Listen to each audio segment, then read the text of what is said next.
यर्मिया की किताब पहला बाब।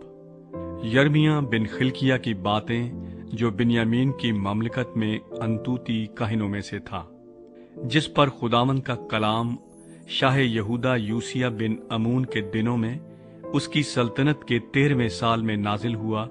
शाह यहूदा यहोयाकीम बिन यूसिया के दिनों में भी शाह यहूदा सिदकिया बिन यूसिया के 11वें साल के तमाम होने तक, अहले यरूशलेम के असीरी में जाने तक, जो 5वें महीने में था, नाजिल होता रहा। यर्मिया की बुलाहट।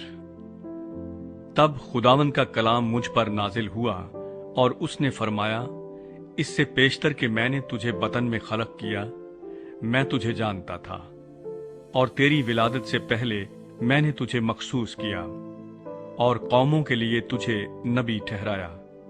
तब मैंने कहा, हाय खुदावंद खुदा, देख मैं बोल नहीं सकता, क्योंकि मैं तो बच्चा हूं।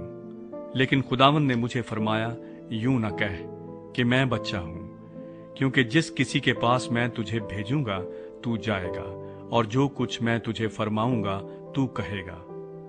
तू उनके चेहरों को देखकर न डर, क्योंकि खुदावंद फरमाता है, मैं तुझे छुड़ाने को तेरे साथ हूं।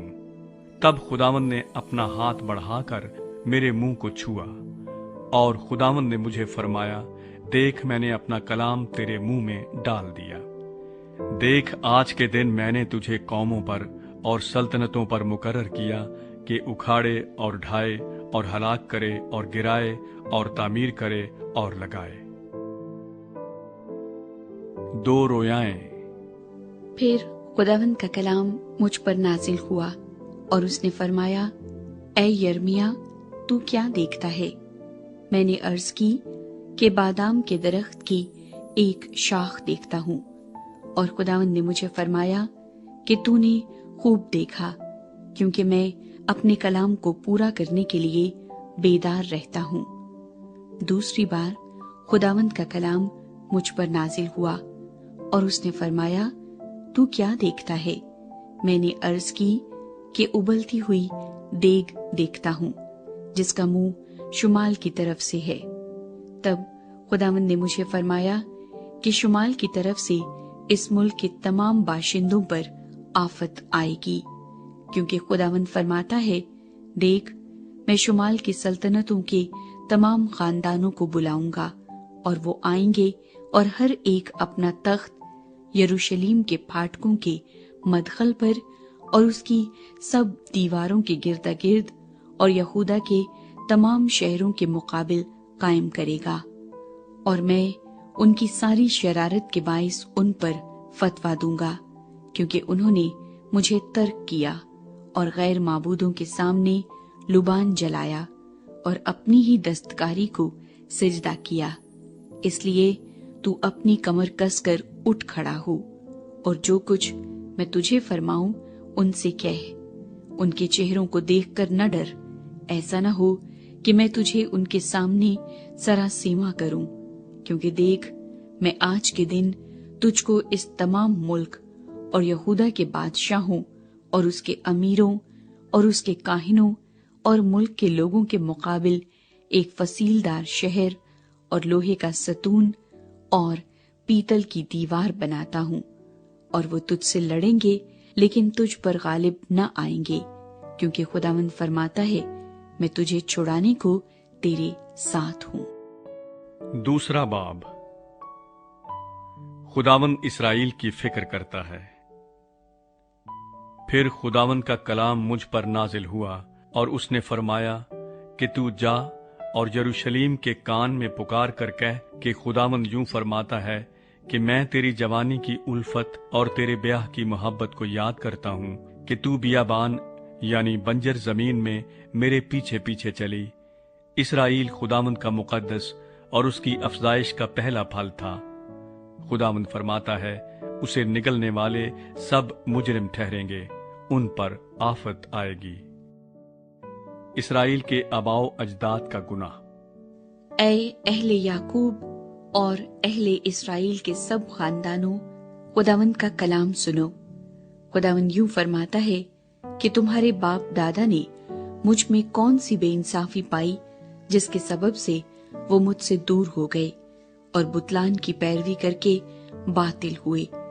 اور انہوں نے یہ نہ کہا کہ خداوند کہاں ہے جو ہم کو ملک مصر سے نکال لایا، اور بیابان اور بنجر اور گڑھوں کی زمین سے، خشکی اور موت کے سائے کی سرزمین میں سے، جہاں سے نہ کوئی گزرتا اور نہ کوئی بود و باش کرتا تھا، ہم کو لے آیا۔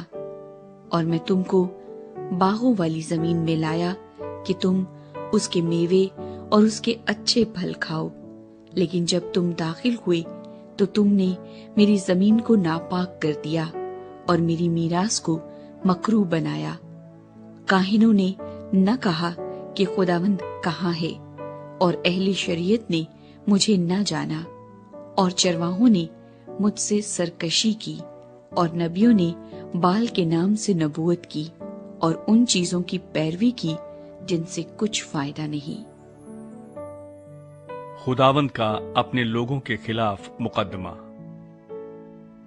اس لیے خداوند فرماتا ہے، میں پھر تم سے جھگڑوں گا اور تمہارے بیٹوں کے بیٹوں سے جھگڑا کروں گا، کیونکہ پار گزر کر قتیم کے جزیروں میں دیکھو اور کیدار میں قاصد بھیج کر دریافت کرو اور دیکھو کہ ایسی بات کہیں ہوئی ہے۔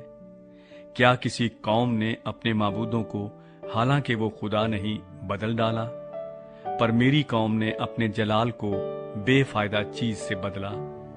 خداوند فرماتا ہے، اے آسمانوں، اس سے حیران ہو، شدت سے تھر تھراؤ اور بالکل ویران ہو جاؤ، کیونکہ میرے لوگوں نے دو برائیاں کی۔ انہوں نے مجھ آب حیات کے چشمے کو ترک کر دیا اور اپنے لیے حوض کھودے ہیں، شکستہ حوض جن میں پانی نہیں ٹھہر سکتا۔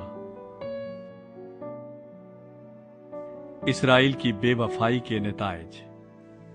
کیا اسرائیل غلام ہے؟ کیا وہ خانہ زاد ہے؟ وہ کس لیے لوٹا گیا؟ جوان شیر ببر اس پر غرائے اور گرجے، اور انہوں نے اس کا ملک اجاڑ دیا۔ اس کے شہر جل گئے، وہاں کوئی بسنے والا نہ رہا۔ بنی نوف اور بنی تحف نحیس نے بھی تیری کھوپڑی پھوڑی۔ کیا تو خود ہی یہ اپنے اوپر نہیں لائی کہ تو نے خداوند اپنے خدا کو ترک کیا، جبکہ وہ تیری راہبری کرتا تھا؟ اور اب سیہور کا پانی پینے کو مصر کی راہ میں تجھے کیا کام، اور دریائے فرات کا پانی پینے کو اسور کی راہ میں تیرا کیا مطلب؟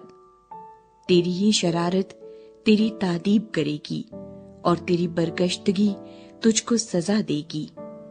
خداوند رب الافواج فرماتا ہے، دیکھ اور جان لے کہ یہ برا اور بے نہایت بے جا کام ہے کہ تو نے خداوند اپنے خدا کو ترک کیا، اور تجھ کو میرا خوف نہیں۔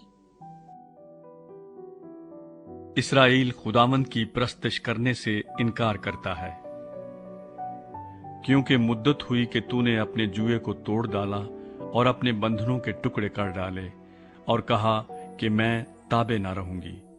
ہاں، ہر ایک اونچے پہاڑ پر اور ہر ایک ہرے درخت کے نیچے تو بدکاری کے لیے لیٹ گئی۔ میں نے تو تجھے کامل طاق لگایا اور عمدہ بیج بویا تھا، پھر تو کیوں کر میرے لیے بے حقیقت جنگلی انگور کا درخت ہو گئی؟ ہر چند تو اپنے کو سجی سے دھوئے اور بہت سا صابون استعمال کرے، تو بھی خداوند خدا فرماتا ہے، تیری شرارت کا داغ میرے حضور عیاں ہے۔ تو کیوں کر کہتی ہے، میں ناپاک نہیں ہوں، میں نے بالیم کی پیروی نہیں کی۔ وادی میں اپنی روش دیکھ، اور جو کچھ تو نے کیا ہے معلوم کر۔ تو تیز رو اونٹنی کی مانند ہے جو ادھر ادھر دوڑتی ہے، مادہ گورخر کی مانند جو بیابان کی عادی ہے، جو شہوت کے جوش میں ہوا کو سونگھتی ہے۔ اس کی مستی کی حالت میں کون اسے روک سکتا ہے؟ اس کے طالب ماندہ نہ ہوں گے، اس کی مستی کے ایام میں وہ اسے پا لیں گے۔ تو اپنے پاؤں کو برہنگی سے اور اپنے حلق کو پیاس سے بچا، لیکن تو نے کہا کہ کچھ امید نہیں، ہرگز نہیں، کیونکہ میں بیگانوں پر عاشق ہوں اور انہی کے پیچھے جاؤں گی۔ اسرائیل سزا کے لائق ہے۔ جس طرح چور پکڑا جانے پر رسوا ہوتا ہے उसी तरह इसराइल का घराना रुसवा हुआ, वो और उसके बादशाह और उमरा और काहिन और नबी, जो लकड़ी से कहते हैं कि तू मेरा बाप है, और पत्थर से कि तूने मुझे जन्म दिया, क्योंकि उन्होंने मेरी तरफ मुंह न किया बल्कि पीठ की। पर अपनी मुसीबत के वक्त वो कहेंगे कि उठकर हमको बचा। लेकिन तेरे बुत कहाँ हैं जिनको तूने अपने लिए बनाया? अगर वो तेरी मुसीबत के वक्त तुझे बचा सकते हैं तो उठे, क्योंकि ए यहूदा, जितने तेरे शहर हैं उतने ही तेरे माबूद हैं। तुम मुझसे क्यों हुज्जत करोगे? तुम सब ने मुझसे बगावत की है। खुदावंद फरमाता है, मैंने बेफायदा तुम्हारे बेटों को पीटा, वो तरबियत पजीर न हुए। तुम्हारी ही तलवार फाड़ने वाले शेर बब्बर की तरह तुम्हारे नबियों को खा गई। ऐ इस पुश्त के लोगों, खुदावंद के कलाम का लिहाज करो। क्या मैं इसराइल के लिए बियाबान या तारीकी की जमीन हुआ? मेरे लोग क्यों कहते हैं हम आजाद हो गए, फिर तेरे पास न आएंगे? क्या कमवारी अपने जेवर या दुल्हन अपनी आराइश भूल सकती है? पर मेरे लोग तो मुद्दते मुदीद से मुझको भूल गए। तू तलबे इश्क में अपनी राह को कैसी आरास्ता करती है। यकीनन तूने फहाशा औरतों को भी अपनी राहें सिखाई हैं। तेरे ही दामन पर बेगुनाह मिस्किनों का खून भी पाया गया। तूने उनको नकब लगाते नहीं पकड़ा, बल्कि इन्हीं सब बातों के सबब से तो भी तू कहती है मैं बेकसूर हूँ। उसका गजब यकीनन मुझ पर से टल जाएगा। देख, मैं तुझ पर फतवा दूंगा, क्योंकि तू कहती है मैंने गुनाह नहीं किया। तू अपनी राह बदलने को ऐसी बेकरार क्यों फिरती है? तू मिस्र से भी शर्मिंदा होगी जैसे असूर से हुई। वहां से भी तू अपने सर पर हाथ रख कर निकलेगी, क्योंकि खुदावंद ने उनको जिन पर तूने एतमाद किया हकीर जाना, और तू उनसे कामयाब ना होगी।